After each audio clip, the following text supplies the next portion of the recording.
Hello everyone, welcome back to the channel. అందరూ ఎలా ఉన్నారు, ఏం చేస్తున్నారు? నాతో కామెంట్స్లో షేర్ చేసుకోవడం మర్చిపోవద్దు. నేనైతే బాగున్నాను. So welcome back to another day in my life. ఈ రోజు వీడియోలో టోటల్ నీ రీప్లేస్మెంట్ సర్జరీ చేయించుకున్న వాళ్ళు ఆఫ్టర్ సర్జరీ ఎలాంటి కేర్ తీసుకోవాలి, చిన్న మిస్టేక్ అయినా అది ఎంత వరకు లీడ్ చేస్తుంది ఆ సిచ్యువేషన్ అనేది షేర్ చేసుకుందామని అనుకుంటున్నాను. సో వీడియోని ఎక్కడ స్కిప్ చేయకుండా లాస్ట్ వరకు చూడండి. ఇది మండే రోజు మార్నింగ్. అమ్మని హాస్పిటల్కి తీసుకొని వెళ్ళాలి. నేను అమ్మ రెడీ అయిపోయాం, బట్ డాడీ బయటికి వెళ్ళారు. ఆయన వచ్చిన తర్వాత మేము బయలుదేరాలి.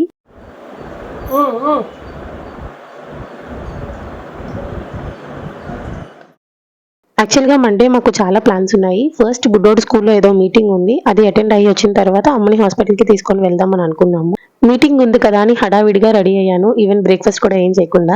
బట్ సడన్ గా చూసుకునేసరికి మీటింగ్ పోస్ట్పోన్ అయింది అని మెసేజ్ వచ్చింది. ఇంకా టైం ఉంది కదా అని ఆరాంగా కూర్చొని అప్పుడు బ్రేక్ఫాస్ట్ చేద్దామని అనుకున్నాను.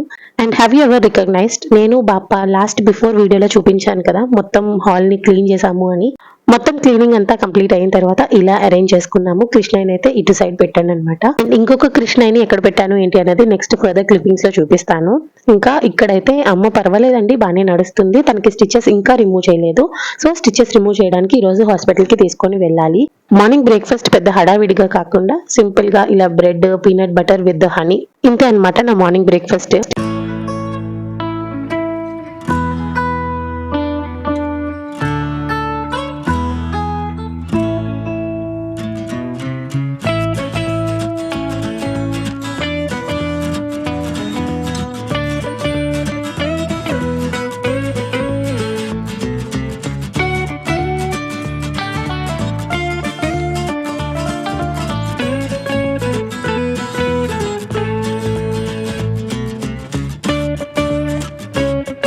ఇంకా అలా నా బ్రేక్ఫాస్ట్ ని ఎంజాయ్ చేస్తూ నా ఆల్ టైమ్ ఫేవరెట్ శివయ్య పాటలు పెట్టుకొని కూర్చున్నాను అనమాట ప్రశాంతంగా. ఈ లోపు డాడీ కూడా వచ్చేసారు. ఇంకా తొందరగా తినేసి బయలుదేరిపోయాము. ఇక్కడ మీకు స్క్రీన్ మీద కనిపిస్తున్న శివయ్య పాట ఏంటి, ఎవరైనా గెస్ట్ చేస్తే కామెంట్స్ లో చెప్పండి. చూద్దాం ఎంతమంది కరెక్ట్ గా గెస్ట్ చేస్తారు అని. ఆల్మోస్ట్ నా పాత సబ్స్క్రైబర్స్ అందరికి ఈ సాంగ్ ఏంటి అనేది గెస్ట్ చేసే ఉంటారు. అండ్ ఇంక ఇక్కడైతే బయలుదేరిపోయాము హాస్పిటల్ కి. ఓకే, ఫస్ట్ అమ్మకి ఆపరేషన్ ఎందుకు చేయించాము అన్న పాయింట్ తో స్టార్ట్ చేసి నేను చెప్పాలి అనుకున్న పాయింట్స్ అన్ని కవర్ చేస్తాను. ఆర్థరైటిస్ అన్నది 4 స్టేజెస్ లో ఉంటుంది. ఫస్ట్ స్టేజ్ మెడిసిన్స్, సెకండ్ది ఇంజెక్షన్స్, పిఆర్పి ట్రీట్మెంట్, అలా కొన్ని స్టేజెస్ అంటూ ఉంటాయన్నమాట. డాక్టర్స్ కూడా ఆ 4 స్టేజెస్ దాటి 5th స్టేజ్ వచ్చిన తర్వాతే ఆపరేషన్ చేస్తారు. లేకపోతే వీలైనంత వరకు మెడిసిన్స్, ఇంజెక్షన్స్ తో అలా బ్యాలెన్స్ చేస్తారనమాట. ఇంకా అమ్మ విషయానికి వస్తే అమ్మకి 4th స్టేజ్ కూడా దాటిపోయి 5th స్టేజ్ ఆల్మోస్ట్ ఎండింగ్ లో ఉందన్నమాట. అది కనుక అలానే వదిలేసి ఇంకా తన లైఫ్ లాంగ్ ఏదో ఒకటి ఫేస్ చేసుకొని ఉంటది అని వదిలేసామనుకోండి, అది డెఫినెట్ గా బ్యాక్ బోన్ కి ఎఫెక్ట్ చేస్తుంది.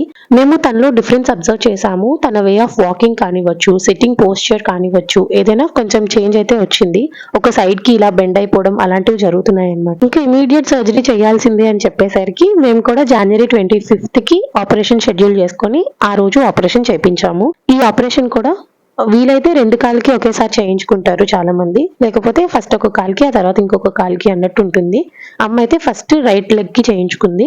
నెక్స్ట్ ఒక 4 months 5 months గ్యాప్ ఇచ్చి ఆ తర్వాత లెఫ్ట్ లెగ్ కి చేయించాలి. అమ్మకి టోటల్ నీ రీప్లేస్మెంట్ సర్జరీ జరిగింది. TKR ఆపరేషన్ అని కూడా అంటారు. కాళ్ళకి ఇంప్లాంట్స్ వేస్తారు అనమాట.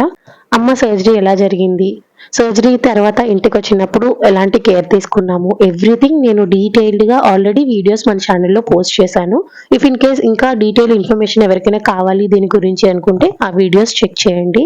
ఇంకా ఆపరేషన్ సక్సెస్ఫుల్ గా అయిపోయి రూమ్ షిఫ్ట్ చేసిన తర్వాత కొన్ని డేస్ కి నాకు స్టిచెస్ క్లియర్ గా కనిపిస్తున్నాయి. అక్కడ ఉన్న సిస్టర్స్ కి ఇన్ఫార్మ్ చేస్తే ప్రాబ్లం ఏమీ లేదు, బట్ మీరు ఇంటికి వెళ్లే ముందు డ్రెస్సింగ్ జరుగుతుంది కదా, ఆ టైంలో క్లియర్ గా డాక్టర్ కి చెప్పండి స్టిచెస్ కనిపిస్తున్నాయని. సో దట్ ఆ స్టిచెస్ మీద నుంచి మనకి డ్రెస్సింగ్ అంతా చేసుకొని వస్తారు అని చెప్పారు. అదే టైంలో నాకు హెల్త్ బాగాలేక నేను ఇంటికి వచ్చాను, డాడీని హాస్పిటల్ కి పంపించాను. ఈవెన్ డాడీకి కూడా ఈ పాయింట్ మెన్షన్ చేయమన్నాను. ఆయన డాక్టర్ వచ్చినప్పుడు మెన్షన్ చేశారు. డ్రెస్సింగ్ అంతా బాగానే అయింది, ఇంటికి తీసుకొచ్చేసాము. ఇంటికి వచ్చేసరికి తనకి ఒక 5 to 6 స్టిచెస్ క్లియర్ గా కనిపిస్తున్నాయి. ఈవెన్ మా ఇంటికి వచ్చిన ఫిజియోథెరపిస్ట్ ని అడిగినా ప్రాబ్లం ఏమీ లేదు, స్టిచెస్ హీల్ అయిపోతున్నాయి అన్నారు. సరే అని ఆ 15 days అలానే స్టిచెస్ కనిపిస్తున్నా హీల్ అయిపోతున్నాయి కదా అని ఊరుకున్నాను. ఆఫ్టర్ 15 days డాక్టర్ దగ్గరికి తీసుకెళ్ళాము, స్టిచెస్ రిమూవ్ చేశారు. But now the story begins. Actual గా ఇంప్లాంట్స్ వేసిన ఏరియాలో స్టిచెస్ హీల్ అవ్వలేదు కాబట్టి అన్ని స్టిచెస్ రిమూవ్ చేసేసిన ఆ ఏరియాలో మాత్రం ఇమీడియట్ గా ఒక 2 స్టిచెస్ వేశారు. సో స్టిచెస్ వేసేటప్పుడు మాత్రం చాలా కేర్ఫుల్ గా చూడండి, దగ్గరుండి మనల్ని పక్కనే ఉంచుతారు కాబట్టి స్టిచెస్ ఎక్కడ కనిపించకుండా కట్టు కట్టించండి. ఎంత గట్టిగా కట్టు కట్టినా లేచి నడిచే టైంలో మాత్రం ఆ కట్టు కిందకి జారుతుంది. జారేటప్పుడు మాత్రం ఇమీడియట్ గా వేరే కట్టు వేయడమో లేకపోతే డాక్టర్ కి ఇన్ఫార్మ్ చేయడమో చేయండి, కానీ అలా వదిలేయద్దు. అలా వదిలేస్తే ఇన్ఫెక్షన్స్ వచ్చేస్తాయి. అమ్మకి అదే జరిగిందనమాట. ఇన్ఫెక్షన్ ఏమీ రాలేదు కానీ ఆ వూండ్ ఏదైతే ఉందో అది కంప్లీట్ గా ఇప్పటికొచ్చి హీల్ అవ్వలేదు. ఈరోజు డ్రెస్సింగ్ కి తీసుకెళ్ళాం కదా, సో అప్పటికి ఇంకా వూండ్ హీల్ అవ్వలేదు అని చెప్పేసి ఇమీడియట్ గా మమ్మల్ని ఇప్పుడు మళ్ళీ హాస్పిటల్లో జాయిన్ అవ్వమన్నారు. మళ్ళీ రీసర్జరీ చేస్తారు, అంటే కంప్లీట్ ప్రాసెస్ మళ్ళీ ఫస్ట్ నుంచి చేయడం కాదు, జస్ట్ ఒక 15 minutes ప్రాసెస్. ఆ ఏరియా మొత్తం కట్ చేసి క్లీన్ చేసేసి అగైన్ స్టిచెస్ వేసేస్తారనమాట, అంతే. ఇప్పుడు నేను చెప్పే అంత ఈజీ కాదు కదా సిచ్యువేషన్ ని డైజెస్ట్ చేసుకోవడము, బట్ తప్పట్లేదు. ఒక 4-5 days లో రమ్మన్నారు, హాస్పిటల్ కి వెళ్ళాలి, అమ్మని మళ్ళీ హాస్పిటల్లో జాయిన్ చేయాలి. ఫస్ట్ టైం ఆపరేషన్ అనేసరికి మా అమ్మ చాలా డల్ అయిపోయి ఫుల్ ఏడ్చేసింది.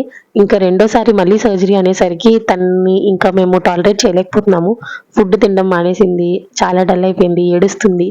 ఎవరికైనా భయం ఉంటది కదండి, ఎంత స్ట్రాంగ్ గా ఉన్నా సరే. బట్ లేదమ్మా, నీకు మేము ఉన్నాము, మేము దగ్గరుండి చూసుకుంటాము అని ఎంత ధైర్యం చెప్తున్నా తను ఇంకా కొంచెం డల్ గానే ఉంటుంది. తన పెయిన్ నాకు అర్థమవుతుంది, బికాస్ తన ఆపరేషన్ అయిపోయిన తర్వాత ఒక 10 to 15 days లో నేను కూడా సర్జరీకి వెళ్ళాలి.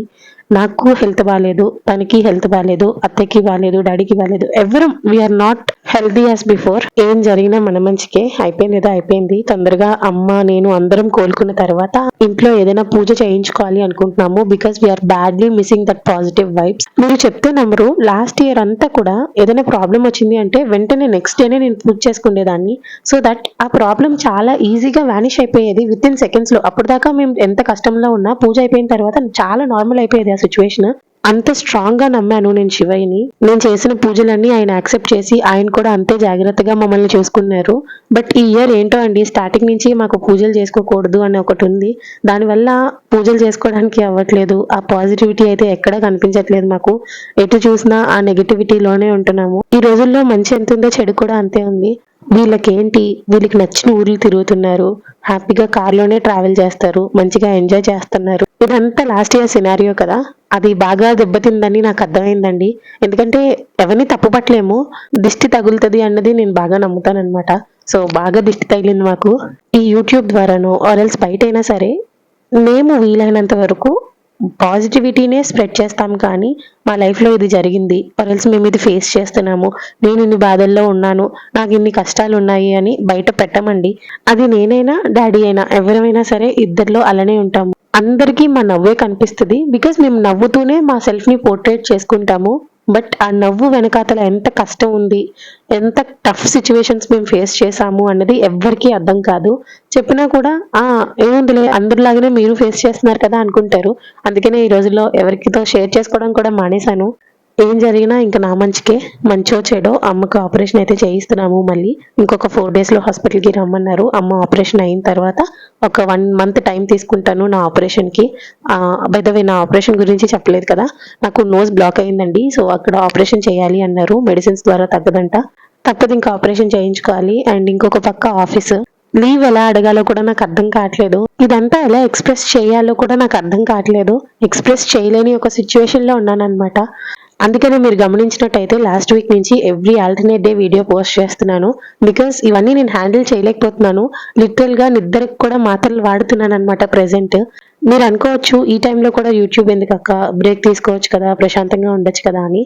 నాకు ఎడిటింగే ప్రశాంతత అండి. I enjoy editing videos. నాకు వీడియో ఎడిటింగ్ అన్నా లేకపోతే వీడియో తీయాలన్నా వాయిస్ ఓవర్ ఇవ్వాలన్నా చాలా ఇష్టము. దాంట్లో మాత్రం నీరసము అలుపు అసలు రాదనమాట. ఇంకా వేరే ఏ పనిలో అయినా సరే బ్రేక్ తీసుకోమంటే చక్కగా బ్రేక్ తీసుకుంటానేమో, కానీ యూట్యూబ్ గత 5 years గా అలవాటు అయిపోయింది కదా. Again YouTube is just like my profession, అది కూడా నాకు జాబ్ లాంటిదే. ఈ ఛానల్ నుంచి నాకు ₹1 ఈ రోజు వరకు నేను ఎర్న్ చేయలేదు, కానీ ఎంతో ఇష్టంగా బిల్డ్ చేసుకున్నానండి ఈ ఛానల్ ని నేను. సో అంత ఈజీగా వదులుకోలేను. బుడ్డోడు 9 months ఉన్నప్పుడు వాడి డైలీ యాక్టివిటీస్ అన్ని చూసుకుంటూ ఈ ఛానల్ రన్ చేసేదాన్ని. And now Bujjibabu is 5 years old and ఈ ఛానల్ పెట్టి కూడా 5 years అవుతుంది. అలా ఒక ఎమోషనల్ బాండ్ ఉంది నాకు ఈ ఛానల్ తో, అందుకనే క్లోజ్ చేసుకోలేను. ఒక్కొక్కసారి సజెషన్స్ వస్తాయి ఈ ఛానల్ క్లోజ్ చేసుకొని వేరే ఛానల్ ఓపెన్ చేయొచ్చు కదా అలా అని. ఇఫ్ ఇన్ కేస్ నేను ఛానల్ పెట్టినా, అది రన్ చేస్తున్నా, పెట్టబోతున్నా, అది ఛానలే అవుతుంది. కానీ ఈ ఛానల్లో ఉన్నంత బ్యూటిఫుల్ కనెక్షన్ వేరే ఛానల్తో ఉండదన్న భయంతోనే నేను వేరే ఛానల్ని ఇంకా పోర్ట్రేట్ చేయలేదు. సో ఇదండి ప్రెసెంట్ ఇప్పుడు మా సిచ్యువేషన్ అయితే. అండ్ టీకేఆర్ ఆపరేషన్ అయిన తర్వాత నేను చేసిన ఆ చిన్న మిస్టేక్ వల్ల ఇప్పుడు మళ్ళీ రీసర్జరీ చేయాల్సి వస్తుంది. సో ఈ మిస్టేక్ ఎవరు చేయకుండా ఉంటారు కదా అని నేను ఈ వీడియోలో అంత ఎలాబరేట్ చేసి చెప్పడం జరిగింది. ఐ హోప్ మీకు ఈ ఇన్ఫర్మేషన్ కొంచెమైనా హెల్ప్ఫుల్ అవుతుందని అనుకుంటున్నాను. ఈ వీడియోని ఇక్కడతోనే నేను చేస్తున్నా. అండ్ వ్లాగ్ అంటూ పర్టికులర్ గా షూట్ చేశాను, కానీ ఈ విషయం చెప్దామని చెప్పేసి ఇంకా వ్లాగ్ సంబంధించి ఏమీ మాట్లాడలేదు. సో ఇదండి ఇవాళ వీడియో. ఈ వీడియో నచ్చితే లైక్ చేయండి. అలానే మీ ఫ్రెండ్స్ అండ్ ఫ్యామిలీకి ఎవరికైనా ఈ ప్రాబ్లం ఉంది, ఈ ఇన్ఫర్మేషన్ వాళ్ళకి హెల్ప్ అవుతుంది అనిపిస్తే కనుక ఈ వీడియోని వాళ్ళతో షేర్ చేయండి. అండ్ ఛానల్ ని ఎవరైనా ఫస్ట్ టైం చూస్తున్నట్టయితే ఆర్ఎల్స్ ఇంకా ఎవరైనా మన ఛానల్ ని సబ్స్క్రైబ్ చేసుకోకపోతే వెంటనే వెళ్ళి సబ్స్క్రైబ్ చేసుకోండి. అలానే పక్కన బెల్ ఐకాన్ లోని ఆల్ అన్ ఆప్షన్ కనుక క్లిక్ చేసినట్టయితే నేను ప్రతిరోజు పెట్టే వీడియో నోటిఫికేషన్స్ అన్ని మీ వరకు వచ్చేస్తాయి. సో దట్ నా నెక్స్ట్ కమింగ్ వీడియోస్ అన్ని మిస్ అవ్వకుండా చూడొచ్చు. అమ్మకి ఆపరేషన్ ఎలా జరిగింది అండ్ ఆపరేషన్ కి వెళ్లే ముందు ఇంట్లో ప్రిపరేషన్స్ అన్ని నేను ఎలా చేసుకున్నాను అవన్నిటి గురించి నెక్స్ట్ వీడియోస్ లో షేర్ చేసుకుంటాను. ఈ ఇన్ఫర్మేషన్ అంతా మిస్ అవ్వకుండా ఉండాలి అంటే ఛానల్ ని సబ్స్క్రైబ్ చేసుకొని బెల్ రింగ్ చేయడం మాత్రం మర్చిపోవద్దు. అలానే ఇంకా ఎలాంటి వీడియోస్ మన ఛానల్లో చూడాలి అనుకుంటున్నారు or else any video suggestions ఉంటే కనుక please do let me know in the comment section below, so that నేను ఆ వీడియోస్ చేయడానికి ట్రై చేస్తాను. Thank you so much for watching this video till the end. So చూసారు కదండి, ఇది ఇవాళ వీడియో. మళ్ళీ నెక్స్ట్ వీడియోలో కలుద్దాం. అంతవరకు బాయ్.